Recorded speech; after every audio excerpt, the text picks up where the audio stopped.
So there we are, almost.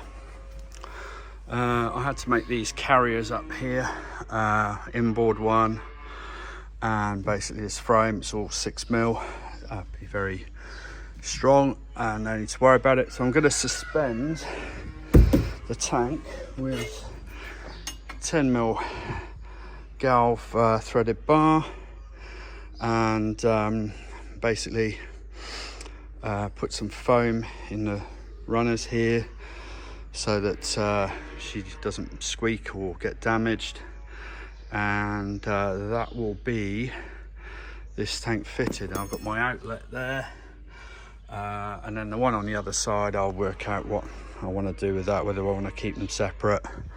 I've also got this little caravan type float switch.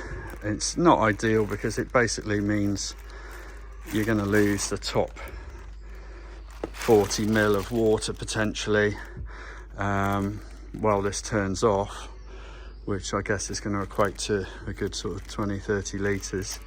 But it'd be nice to have it, you know, permanently connected to the mains when need be, and that's the device to do it. So that's going to go in here somewhere, and we'll have a play around with that. So now I basically just got to fit the cross braces for the top, stop it. They're going to go across there and they will keep it in position laterally, so when heavy braking's on, it's just going to hit that angle at the top and that will stop it from moving. This is just basically a cradle to keep it in position.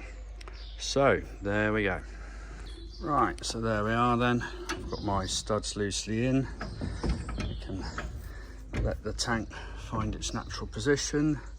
It's away from the suspension hangers there, and I'm just going to nip it up. This will be a temporary permanent until I can afford to buy the foam, and yeah, we should be able to get all the frame bits in for this. Next is the nipple that goes in there for the tap and the level sensor. All right, so that is now all in. Long time coming. I literally made the frame for this about 1.5 years ago, and then life got in the way. So I'm very happy to show my now installed water tank.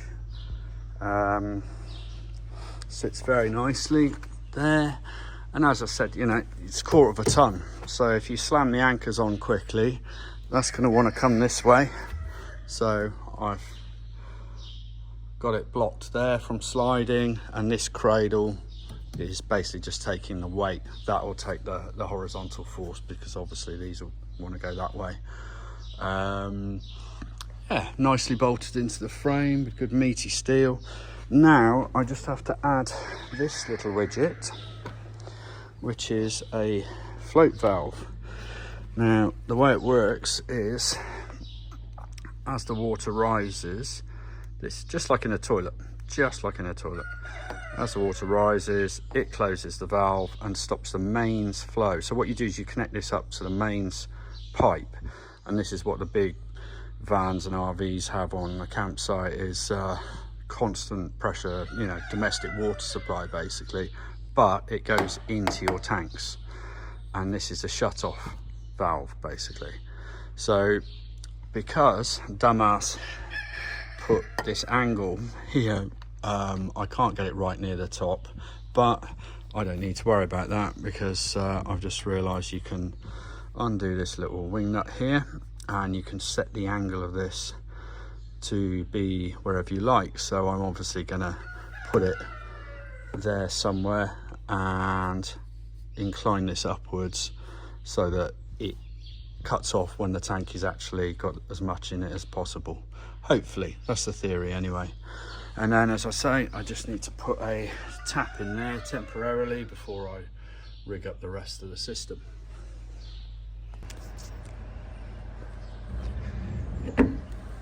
So I'm using a step drill to make this because cold saws are just too damn messy, and they've got the nice, I don't know if you can see that, where is it?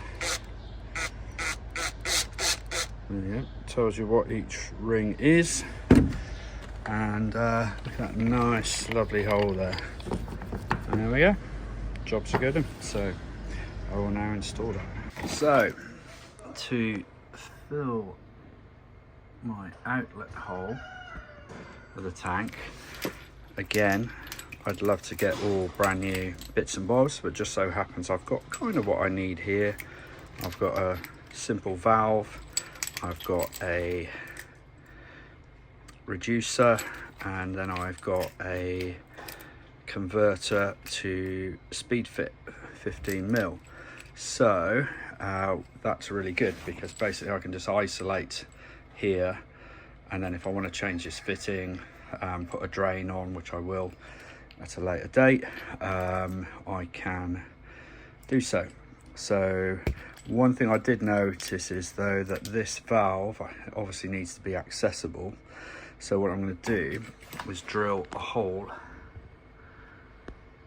in the bottom of the angle, just big enough to poke a screwdriver through to turn that off. So here we go. Right then, there we go. Nice little fitting there. Got my switch there. I'm going to switch my valve, so I can just reach up from underneath, feel it with a screwdriver and turn it off. And then I've got that up there, just higher than the water tank at the moment, just so I can test everything. Now, the only thing I need to do now is just clean out the tank with a vacuum, get any bits of swarf and dust out, and then I can put the lid on, and then we're good. And then the remaining thing to do, when I have some money, is to put a level sensor in, and that will then connect to the house electrics and tell me how much water I've got. I've just realised that I've forgotten something, which is the breather, because obviously when you're filling a tank up under pressure, air's got to get out, isn't it? So I don't have one. It's just a little nut in tank fitting with a bit of hose on it, going somewhere useful, but I do need to add that somewhere on the top, and yeah, get that installed to complete it, along with the